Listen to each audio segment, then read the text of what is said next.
So let's go. Well, the first question is about the complexity of social sciences. Well, maybe some people may think that social sciences are easier. No? The difficult ones are the natural sciences, mathematics, these sort of things. Well, in my view, social sciences the biggest challenge for human knowledge, and I'll explain it because of different reasons. First of all,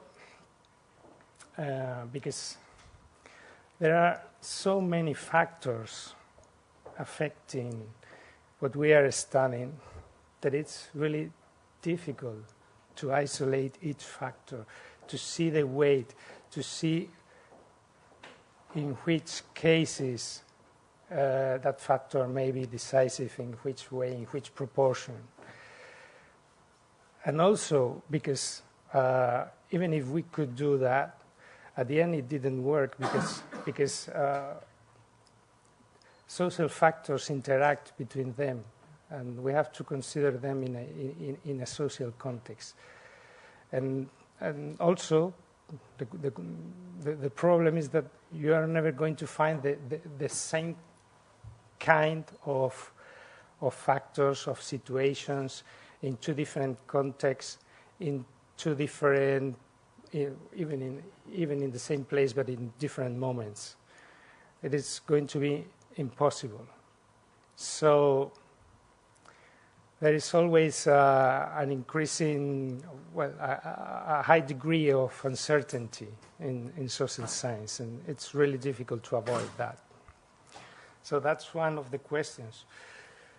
The second question is that most of the times our subject of study is intelligent, are people, are persons, and persons are conscious. They know they have their interest.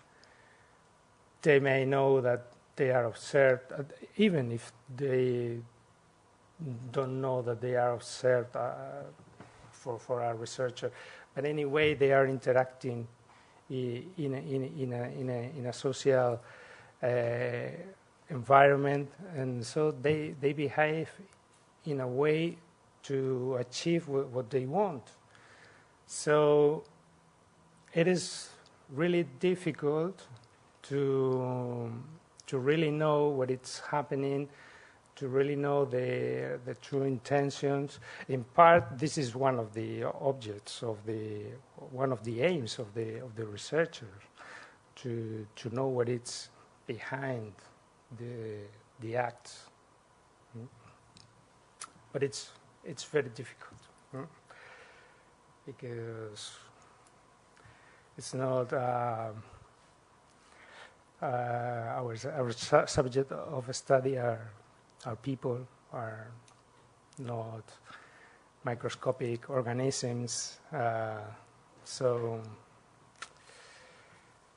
yeah, they can act during the research. And finally, because the researcher is also part of the society. And of course, the researcher has interest, prejudices, has a system of values that it's affecting the whole research. It's, to begin with, it affects the subject, the thing they are researching, but also the procedure, the results, the interpretation. And we have to be very aware of this. We have to be very, very conscious of this. The question in this case is that if this can be controlled in some way or not. This is subject to debate. Well, in the case of migrations, of the study of migration, it is even worse, or it's especially difficult or especially complex, because it involves people from different places, different cultural backgrounds, in different historical contexts, different economic conjunctures. Also because the migrants as persons, as subjects, they may be in a very vulnerable situation. They may be in an illegal situation, and they may have interest on not being located or not giving certain information. Sometimes it's the question of telling different stories depending to who are they talking. For instance, well, I remember in the case of Nerja, in the coast of Malaga, it's a very touristic place. There are a lot of British people living there. And it happens to me that I had to go quite often during several years, precisely because I was supporting a British university that they were doing field work there with the students, and well, they did several projects there, and well, they asked the British people about how they live there, how was the life in Nerja, how were their relations to the society, and one of the things, of course, they were British students, so the British residents in Nerja, they felt comfortable to say certain things that probably they wouldn't have said to an Spanish researcher. For instance, one of the things that they said was, well, Nerja is perfect except for the Spaniards. It's a pity, you know. Well, of course, so there is certain difficulties. Our subject of study moves. The information they give may differ depending on many different factors. Also, autochthonous people may have interest in hiding, for instance, their view on migrants when they are not politically correct. For instance, all the surveys on racism, on xenophobia, and so on, probably we have to consider that they have a certain bias because people tend to say something more politically correct. Then you have to look at the behaviors, at the acts, to know more about that, or to search for other kind of indicators. Although, well, the surveys also give us some information, of course, especially when the racism is blatant, it's very evident. But in any case, you need to look for more things. And this is what happens always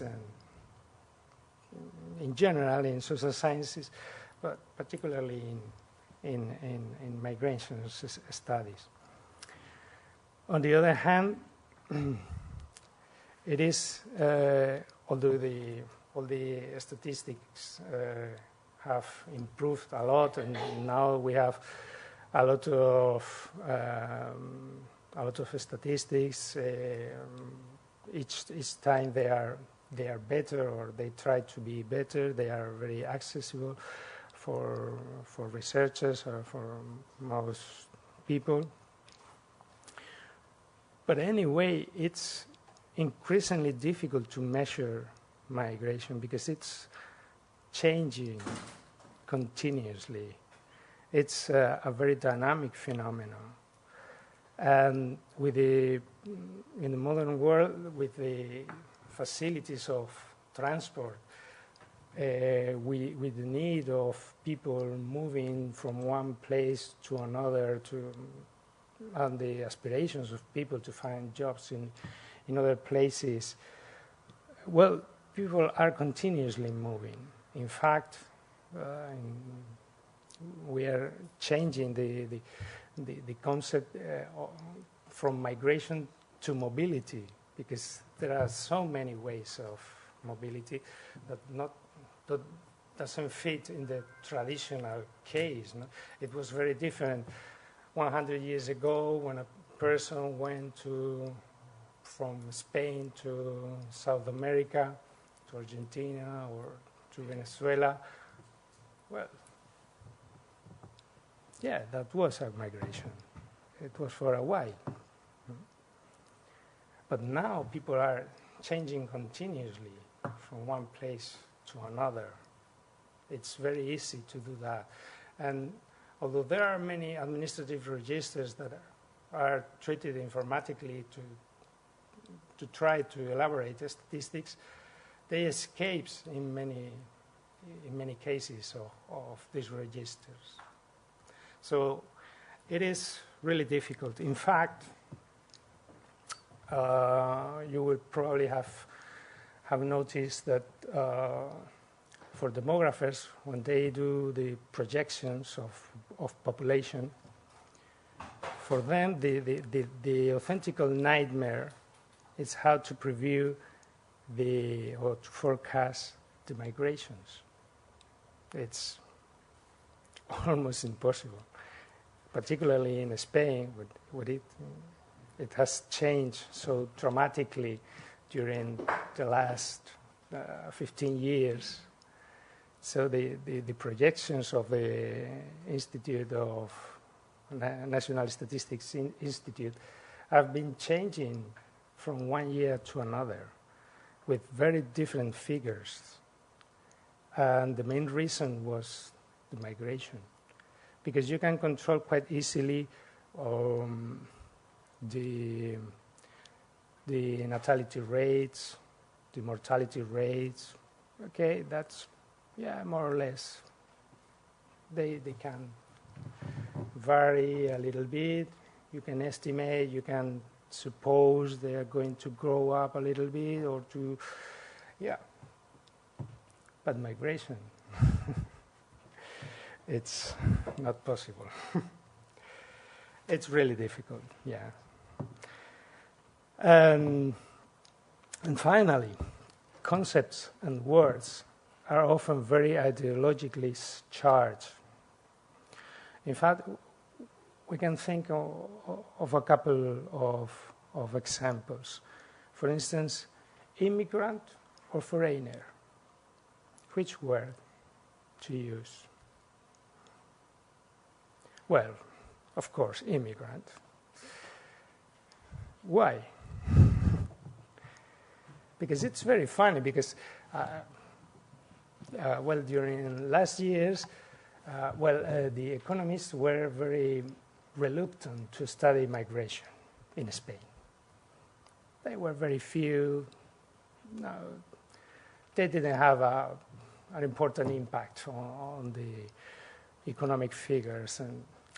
But suddenly, some years ago, well, there started to be quite a lot. And then they started to put an eye on immigration, and then they were doing a lot of studies. And, well, quantitative studies, yeah, great, very objective, you know, good. But they were always talking about migration, immigrants. But it's funny because the variable that we usually have is the nationality. We have also, well, the place of birth in some cases, but usually the variable that we have in all the registers and so on is the nationality. But they use the word immigrant. And what it was funny is that because they are really objective researchers, they put an asterisk and they say, well, we will consider the nationality, so foreigner, as a proxy to immigrant. And then I think, well, why don't you think directly of foreigners? Why not? If it is exactly where you are working with. And, well, it is this question of subjectivity, of interest, migration. It's better to sell an article, I think. So let's use migration. Or the concept of integration. A very difficult one. And we use it very frequently. Of course, when a researcher focuses on this concept and tries to measure it, of course, they define it. But sometimes we talk about integration in a very general way. And the problem is that, as many things, that it's very contaminated by the social meanings of integration, as it is the concept of migration. So many times we are talking about using the same word, but we may be meaning very different things. In fact, integration is something that is good. The problem is that maybe what you think it's good is not what you think it's good. So we will be talking about integration, but meaning different things, which is really a problem afterwards. Well, and then there is this problem of objectivity or subjectivity, the question of, can it be controlled? Can it be limited? Can it be overcome in some way? And there is a debate, an open debate between positivists, that they think that there is a real objective world outside the observer, and it can be approached to describe and to know it accurately and in an objective way and measured and so on. This is their view. And on the other hand, there are the constructivists that think that meanings are constructed, interpreted, constantly reconstructed, and that perceptions, social interactions are affecting the knowledge in general. So researchers have to interpret the social meanings they find and may influence them in the process. I mean, also the researchers are participating in the construction of the knowledge. And sometimes each conception may lead to different methodological preferences.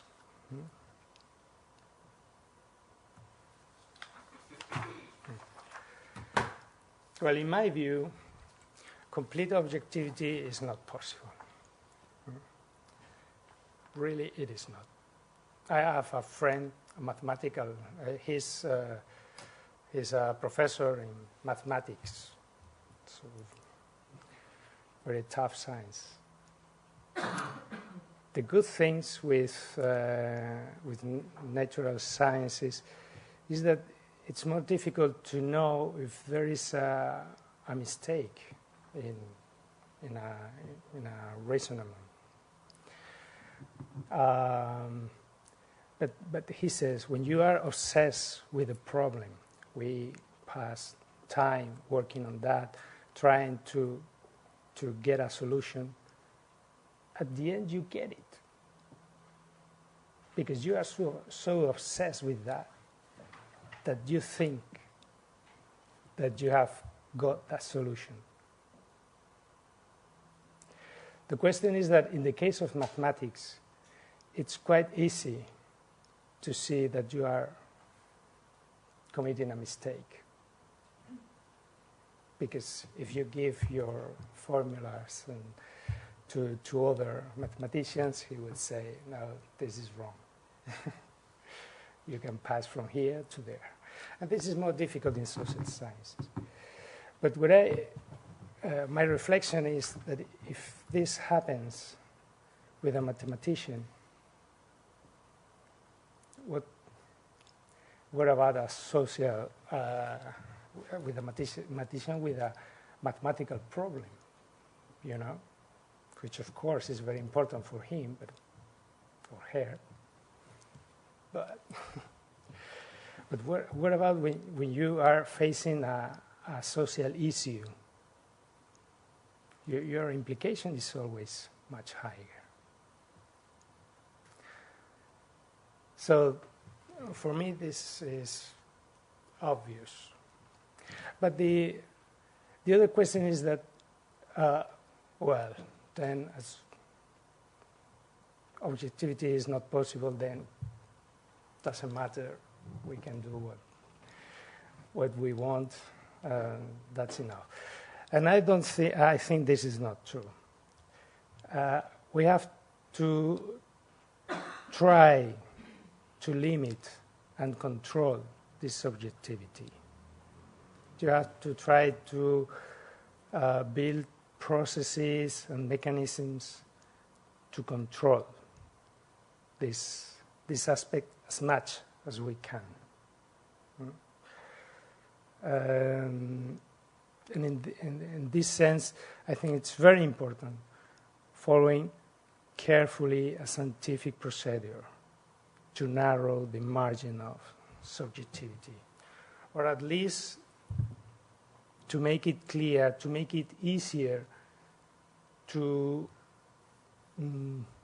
be tested by other people. So I would say that in a way this scientific procedure is the best way to approach the knowledge of social processes, even if it is not perfect. But in some way, I would say that social knowledge is like doing a puzzle. You have to be constructing pieces and trying to put them together bit by bit to have a general image. And this is very important. But also, I would say that the first thing, the most important, is that the researchers should admit and be conscious that their interest may affect the research. I would say that all the researchers should have a previous introspection, a reflection on what they think about the thing they are going to deal with. They have to reflect about their feelings, about their values that are involved around this question. And really, it would be very honest if they write it down just before, just to tell the others that, well, they may be a bit biased in this sense. But, well, that is very rare. You know? It should be, but nobody does. But at least personally, to do it personally, because I would say that this subjectivity, this system of values, is like if I use the metaphor of an archer, that it's going to shoot, and there is wind there. And the wind is this subjectivity. You have to consider the wind, even if you don't know exactly the speed you have to try to calculate that in some way to approach the target. But you have to be conscious that there is wind and that you have to change a little bit where you are going to shoot.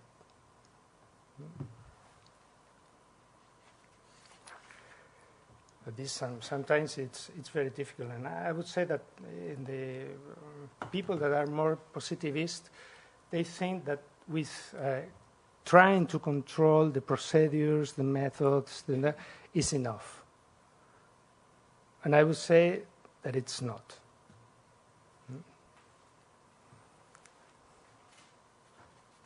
And I would recommend to use the tools that you are creating to apply to the migrants, or to do yourself before, to see what you think about that. For instance, about integration. Sometimes we have work on perceptions or attitudes towards different groups of migrants. We make a survey and so on. But we, the research team, should do it the first, and to see how we place. We are more assimilationist, or more integrationist, or more what? Because it may affect the results afterwards. But there are some researchers that are very reluctant to do this.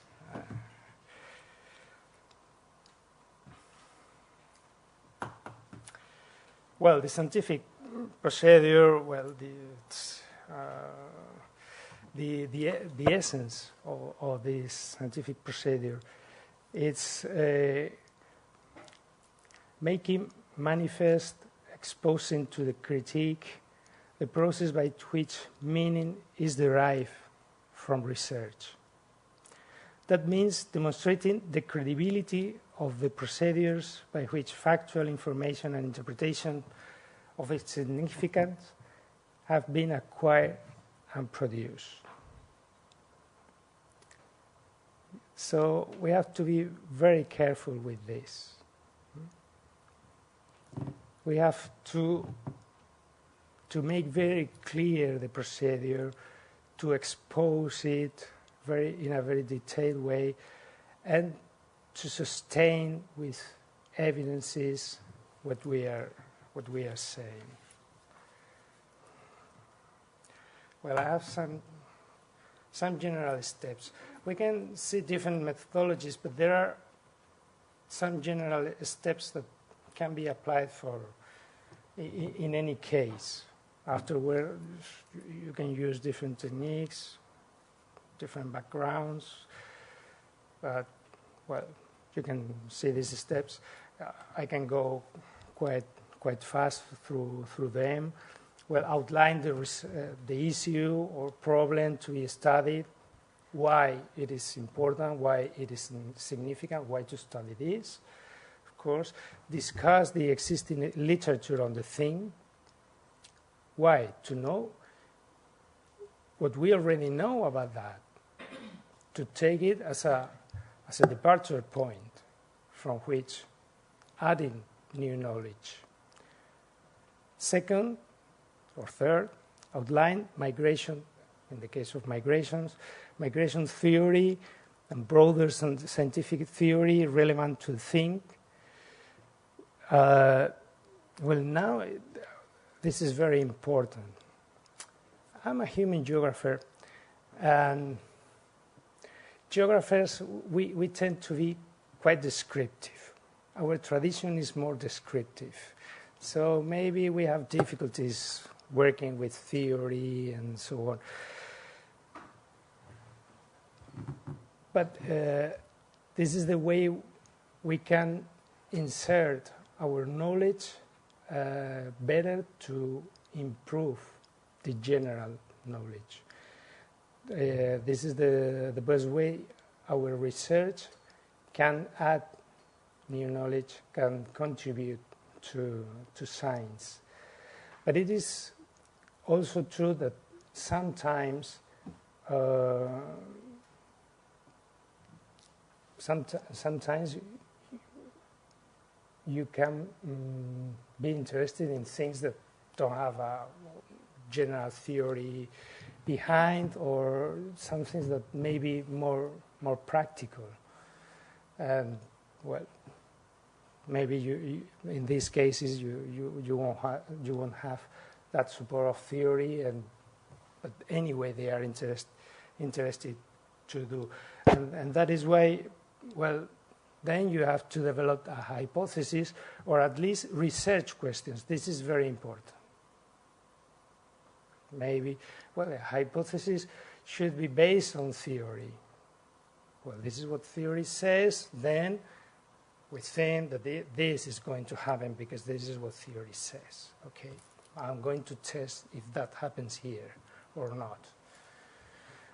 Sometimes this is more difficult to do, but anyway, you have to have a research question, a clear or more clear research question. What you want to do, what you want to do, to know, to focus.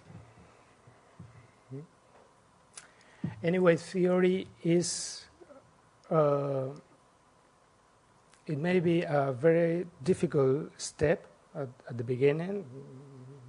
Well, you are young researchers or young future researchers, and probably this is a very difficult step. But anyway, at the end, it's very useful because it helps a lot to give sense to the results, to interpret the results, to guide you through them. Yeah, but this is one of your challenges. Well, of course, describe and justify the methods to be used to collect information, the dimensions, indicators, procedures to be used in the analysis. This should be very clear. The results as aseptic as possible. This is more debatable, because sometimes it's very difficult to separate results from discussion, from interpretation. But it helps a little bit to put the results as the data in the most objective way you can, more aseptic. These are the data, the facts, the figures, or the testimonies sometimes. And then to do the interpretation, the discussion. Sometimes it's difficult not to mix it, but it may help, especially at the beginning. And of course, finally, the conclusions, the main findings and contributions to theory and general knowledge. And one very important thing is that all these steps have to be coherent. One has to be based in the formers. There has to be a relation. The objectives have to be related to what you have seen, that the literature says, what theory says. Then, as you have to try to research on this subject, and as you have these questions on this subject, then the best methods to do it are these. And at the end, the conclusions have to be related to what you have put at the beginning with the theory and the previous literature. So this is very important, the coherence of the research.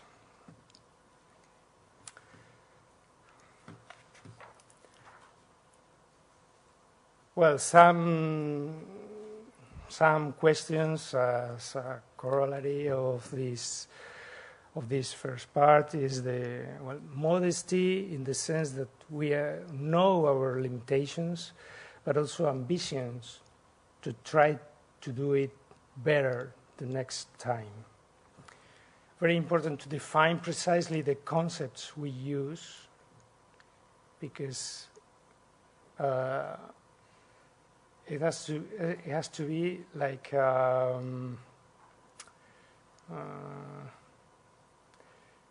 surgeon operating, very precise. The words is our tool, so it has to be. We have to be very precise with them. Open-mindedness to other disciplines and methods. Be more fanatic, not very fanatic, but if we have to be fanatic, with the rigor of the research and the procedure, and not with the techniques. To know that different questions may demand different methods to approach them, and to try to use the most appropriate, and in an appropriate way, which is not always easy. And,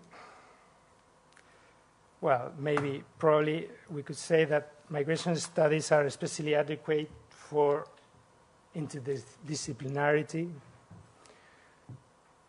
because migration is like the whole society. It touches everything.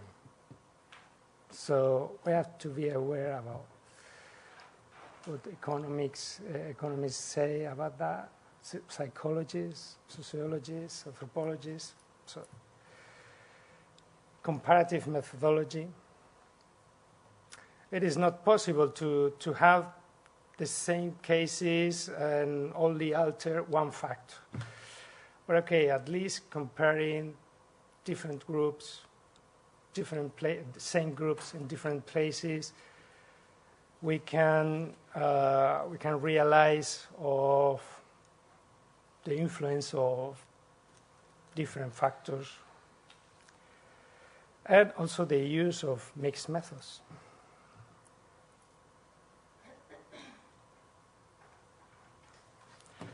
Well, I'll try to do a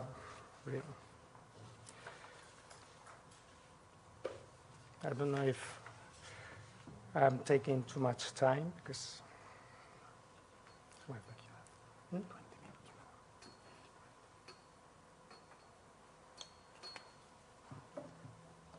well, I'll try to be brief. Well, when a person says that I try to be brief, that is something to worry about. Well, quantitative methods. Okay, it is important to use quantitative methods. They have many advantages. It is important to know the quantity of the things, because sometimes that is the importance comes from that. I don't know if we talk about Spanish immigration now.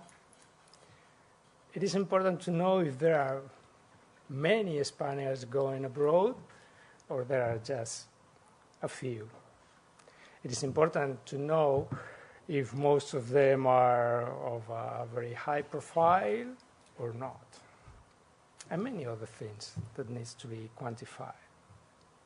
But it's not only about quantifying, but also quantitative methods, but also about establishing relations, measurable relations between factors. And this is also very important. You know, sometimes to be very aware with quantitative methods. One is the representativeness of the sample, or the statistics, because we may think, well, statistics, those are the official figures, that's great. but they may also be biased for different factors and don't exactly collect in an appropriate way the data. So we have to be very aware of this, because of course it has a repercussion on the results, and also the size, because especially for disaggregation purposes, or in order to get conclusions from there. And this of the representativeness of the sample, really, it's very difficult in social sciences, you know.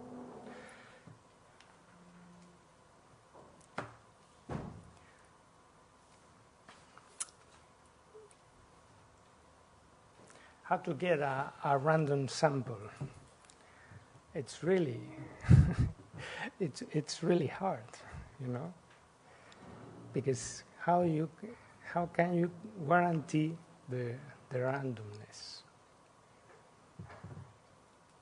If you do a survey and you just pick people in the streets, even if you go to the houses, who is in the house to respond? Or if you do it by telephone, okay, you choose the numbers in a random way, but who is at the other side of the phone? Maybe that is biased. So it's very difficult to get a really random sample. This is very problematic. It is also sometimes it's very difficult to have the appropriate size of the sample. There are many difficulties with these questions, but also with the statistics, because sometimes they may fail to register all the population that should be included. This case of immigration, it's very paradigmatic. It is very difficult to measure immigration, because when people leave, they don't say to the municipalities that they are leaving. Even immigration can be difficult to measure, especially, well, here it may be not so difficult, because the municipalities have the obligation to register all migrants that have a residence in the municipality. But in other countries, if you are in an illegal situation, you can't do this. So the figures between one country and the other may be not directly comparable. So even quantitative methodology has its problems. The questionnaire, this is very delicate. This is very difficult to do a good questionnaire. It has to be very based on theory, on other scales that have already been tested. If you change some part of the scale, then the scale may change. This is what takes the most of the time of a quantitative research, I would say, or at least that's my experience. And a lot of discussions between the research team, which is nice. And then the analysis can be from very simple, using very simple indicators, location quotients, or some rates, or to very complex analysis that estimates the weight of different factors that influence what you are studying. And of course, these procedures needs a very technical qualification, very high qualification. But the good thing with the quantitative analysis that after you know these techniques, then the results and the analysis, it's easier, or at least it's more standardized. Sometimes the problem is to use the appropriate technique, and the other is to know what it really means, because now we have the temptation of push the button of the function of the SPSS or the stata, but we don't really know what it means. Well, of course, the program makes all the calculations, but are we using it well? Are we interpreting it well? That's different. What about qualitative methods? Well, they have a lot of difficulties also. They are very strong in interpreting what is going on behind the surface. Sometimes when I have done quantitative research, when I have done survey, I feel quite happy. I think that I have a certain representativeness. I think that, well, I have seen certain relations that can be generalized in some way. Well, especially when it works. Sometimes it doesn't work. But yeah, so but many times you don't know why it happens. You don't know exactly why these factors are interrelated or why have this weight on the decisions. You know, just feel certain insatisfaction with this, or at least this is my experience. Well, qualitative methods goes on the other sense. They try to approach this to see why, to see the logic, to see, in the case of people, how do they make their reasoning, how they argument, how they process the information, or how they see the factors, how they process that information. So it is strong in understanding why the things happens, you know. And in these cases, well, there are several challenges for qualitative methods. In the case of data collection, that can be through very different techniques like interviews, focus group, participant observation, and many others, because it's very open to creativity in order to get relevant information. Yeah. One that is important and very recommended is a field diary. Anyway, using any technique, you should have a field diary to go writing your impressions on what you think in that moment. This is very anthropologist, but first impressions are very important, because after some time you start to get used to things and then you don't notice them. So it's very important from qualitative methodology to start at the beginning writing all your impressions, because it's at the beginning, at the first moment, when you are more sensitive about differences, about things that you don't expect. After some time, you start to be used to that, and it's much more difficult to notice them. So it's very important in this case. This is one of the recommendations. The field diary, independently of other techniques that you can be using. There are several challenges: how to contact to the people, how you choose them. Because if a sample for a survey can be biased, of course, when you are doing 20 interviews, it can be very, very biased. So, yeah, this is difficult.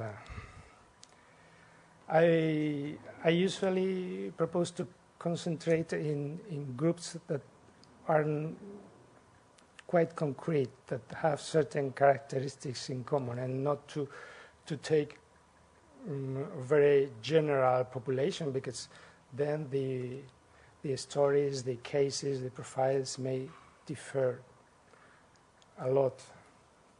And because when to stop in the case of qualitative research, well, it's difficult to know.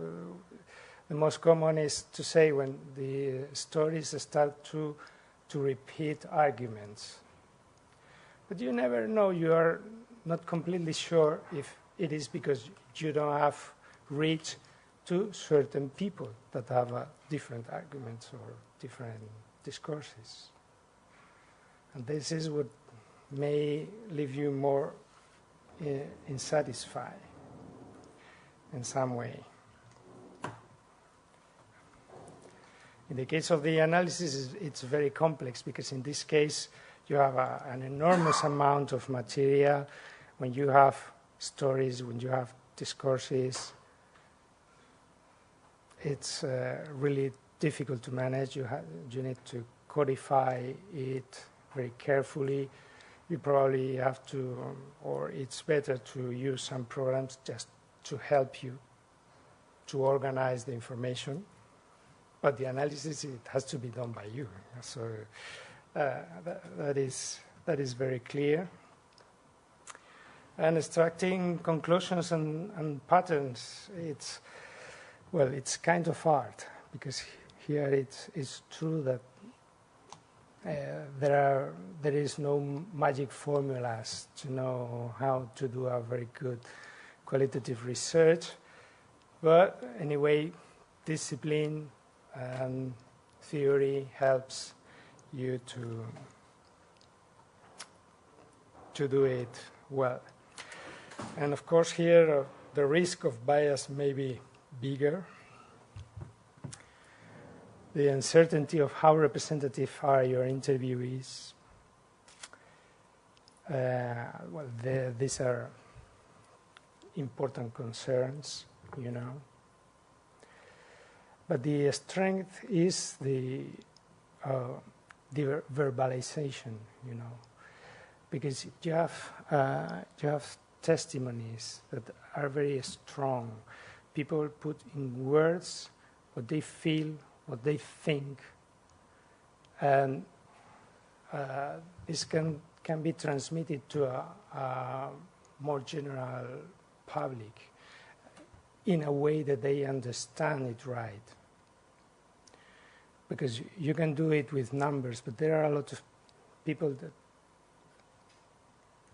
or they don't understand very well numbers. They're a bit allergic to numbers, or they don't imagine that behind a number there is a person, which is very important. Mm-hmm. Numbers may be quite cold, although, well, they look very solid, you know, but at the same time are quite cold. And in this case, you have words that express feelings, opinions. They are very easy to understand for the people, to understand what it really means, you know. Because, of course, you can understand that 20% of unemployment is a high figure. Yeah, probably, but what is behind? Maybe it's not so easy to imagine. But if you hear a testimony of a person who is unemployed, maybe it touches you more than this 20%. So this is very important. And well, we're arriving to the end. Well, why not using mixed methods? Because in some way if we have that maybe different techniques are better to answer different questions, maybe it's quite natural that in some research we use mixed methods. Yeah, and we can use it in different ways. Well, there is a big problem with coordination and coherence, and yeah. But advantages. It's to use it in a complementarity way and feedback. For instance, we can do before doing a survey, we can do an exploratory research to see which will be the options to put in the questionnaire, which are what the people say that, you know. And also at the end, after the questionnaire, the outcomes and so on, maybe we can retake the qualitative methods to see why something that we have seen that it happens, why it happened. In this case, we have a study here. Well, we did a study applying a model that we created. It has been quite successful, and we were looking at the attitudes, prejudice from Spanish people to Sub-Saharan and to Moroccan, and what were their attitudes to acculturation in the psychological sense, means adaptation, and what were the attitudes of them and their perception. And well, the hypothesis, of course, was that the Spanish perceptions would be in relation with the immigrants' perceptions. So, and what we obtained is that the Spanish perception of Moroccans were worst, that they didn't integrate, there were more prejudice towards Moroccan than towards Sub-Saharan, and these sort of things. But the funny thing is when we ask the immigrants, the Moroccans felt closer to the Spaniards. They felt less racism and prejudice than the Sub-Saharans. Then what happened here? It was not what we expected, but sometimes it happens. And we have to take it in an optimistic way, and this is an opportunity to build new theory, you know. Probably what it is saying is that maybe the discourse towards the Moroccans we are very conscious of that. The Moroccans are very present in our imaginary, which is not the case of Sub-Saharan. And maybe we have a more paternalist discourse about the Sub-Saharan. But in the reality, the question is that first, Moroccans are closer to us because they have more customs in common. And maybe they also expected to be treated worse because they know about the prejudice and these relations conflictive. And they are not so aware in practice. But the sub-Saharan, they are. And there is also here, there is underneath, there is the question of racism. That maybe we don't want to think, we are not very conscious about this aspect. But in the practice, we are. And then we have this relation through a survey. And then after we have this, we should have continued with a qualitative methodology to go deeper in this aspect, to know why this happens. You know, so sometimes one methodology may be complementary of the other, and this is the idea. Sorry.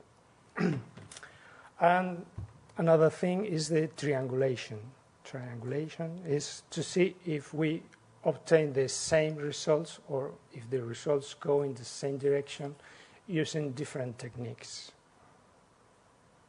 So, well, I prefer the complementarity. I think it's more interesting because triangulation it may be difficult because sometimes you can use the same technique to obtain the same kind of results, but it's okay. And it remembers me that a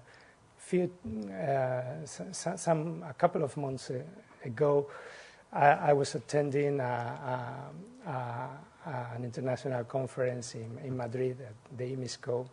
Ricard was there also, although in this workshop.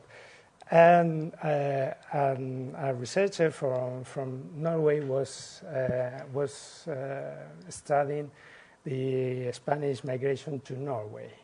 With the crisis, you know, the Spanish migration has increased and so on.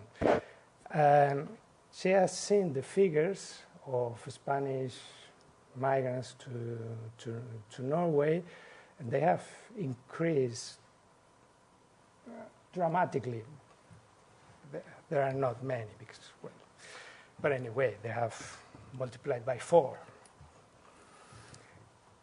So, well, there should be an effect of the crisis.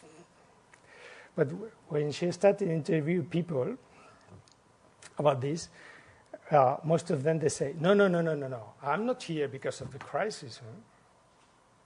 Then what happens? Huh? What happens? Are you sure you're not here because of the crisis? Yeah, well, this is just to go a little bit deeper. You have to go deeper in the interview, because of course, certain relation there should be, but sometimes certain kind of people, we have to see the profile of these people. They don't want to be confused with other kind of immigrants. They say, no, we are different. You know, we are engineers. We have work in Spain. Just the only problem is that they pay us 600 euros or 800 euros, you know, and we are engineers. But it's not because of the crisis.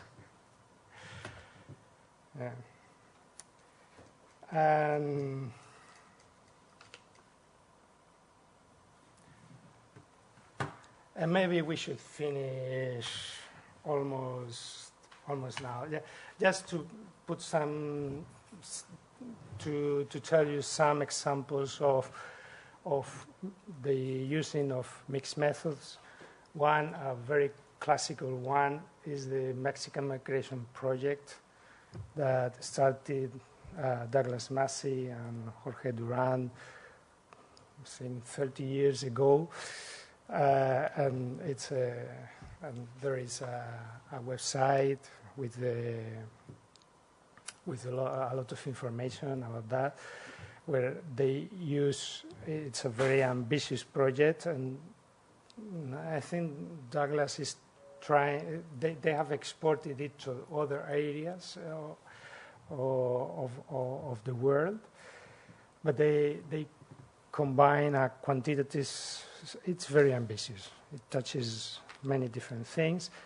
Combines a quantitative survey with migrants in the United States and qualitative interviews, and also they interview the families of the migrants in the origin countries, and they do also field work in the communities of origin to see the whole relations, the networks, how it works, how it affects, and also during time with a longitudinal perspective. So it's really an amazing source of information on how migration works and evolves in different situations.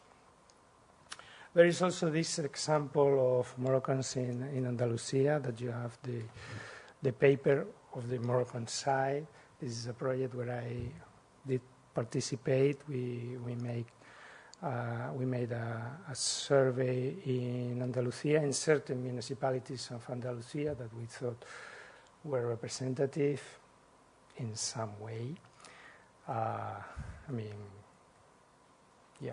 In some way. We did some qualitative interviews in Andalusia, and we also did a field work in their communities of origin, also in some way. But the idea was to talk with the families of the migrants and to see the whole network, how the families saw the processes of migration, how the experiences of the migrants affected the environment in the origin country, and so on. So this is also an example of quantitative, qualitative interview, and in both sides of the migration process. And, well, I was going to talk a little bit about how to study or how to approach the crisis driving Spanish migration, but I think it has taken quite a long time until now, and maybe it's your turn to make some questions if you have. So, yep.